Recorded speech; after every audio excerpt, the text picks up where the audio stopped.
When was that point in your life when you thought this is something I can make a career out of?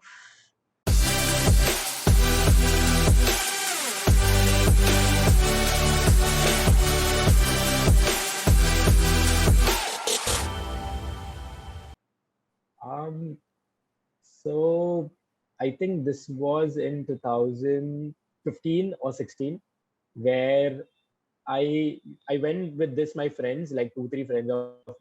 We were coming back, and at the top of the peak nearby, something happened to this. You can say a trekker, and no one knew exactly what to do or how to take it forward. But then there was this one guy who stood up and he was like, "Okay, let me handle it. You all stay back." And he handled it. We helped him out, and we came down. We got her. She got okay. It was, you can say, due to the excess of heat. She faced that problem. She got unconscious. But at that point, I really like I didn't even know that something like this can also happen outside. Hmm. And when it happened, there was this guy who handled it pretty well. And after that, I started interacting with him. I got really enthusiast, like looking at him, and I was like, okay, how did this guy got all this knowledge? How is this guy handling everyone? He is the one who got the group. So how he's doing it? So I started interacting with him. I started getting to get much more information and knowledge from him.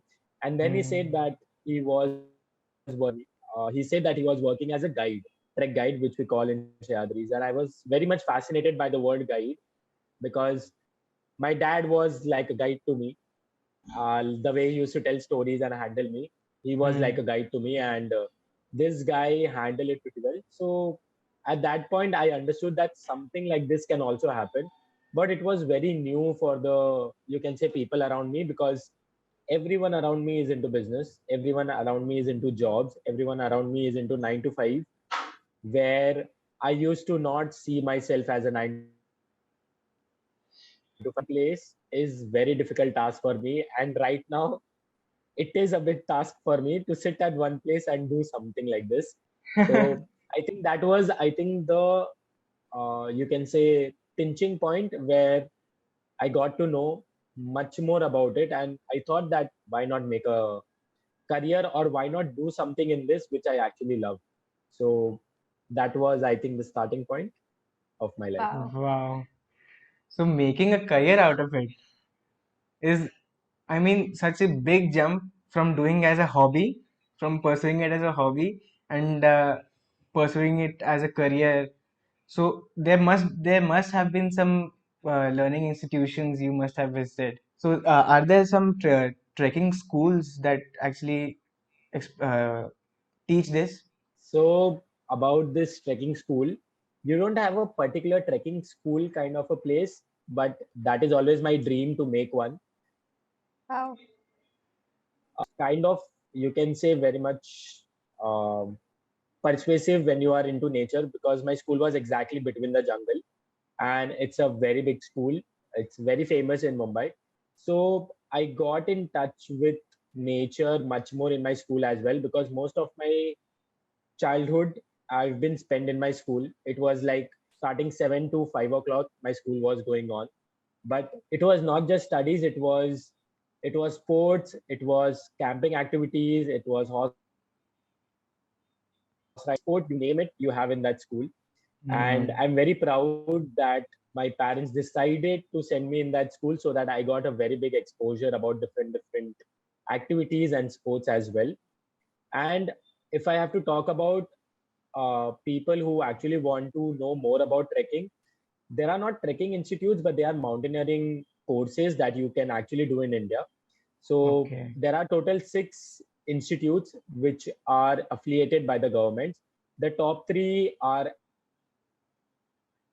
as then HMI and Abvimas. So these three are, one is in Darjeeling, one is in you can say Manali, and this all institutes give you an exposure how to actually survive and how to do an expedition or mountaineering, how to become a trek guide. That's all they Mm-hmm. teach you.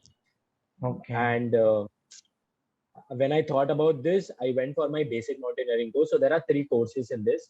First is basic mountaineering, second is advanced, which is MOI.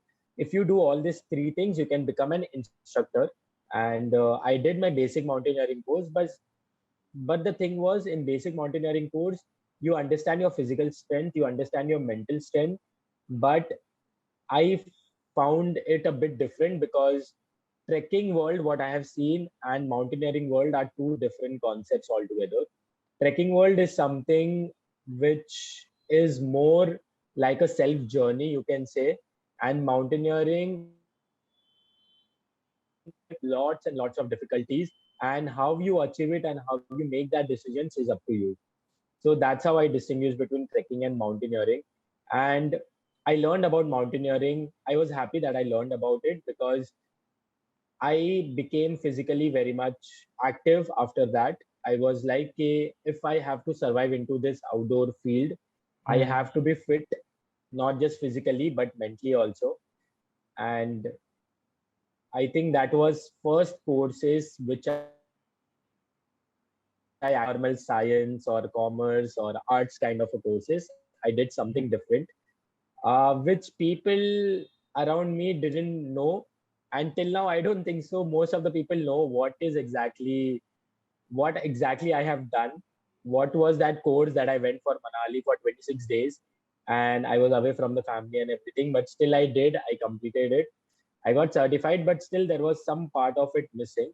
So that's why I started my travel tourism course to get an exposure about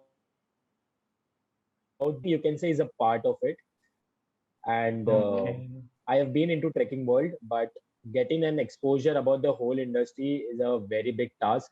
And I have like three books, and they are quite big, and I'm not even happy to study right now because it's like one book is like 500, 600 pages, and I'm like, I have lost that touch of studying, but I'm still Hmm. getting in, like getting a hang about it. So yeah, let's hope for the best. Wow.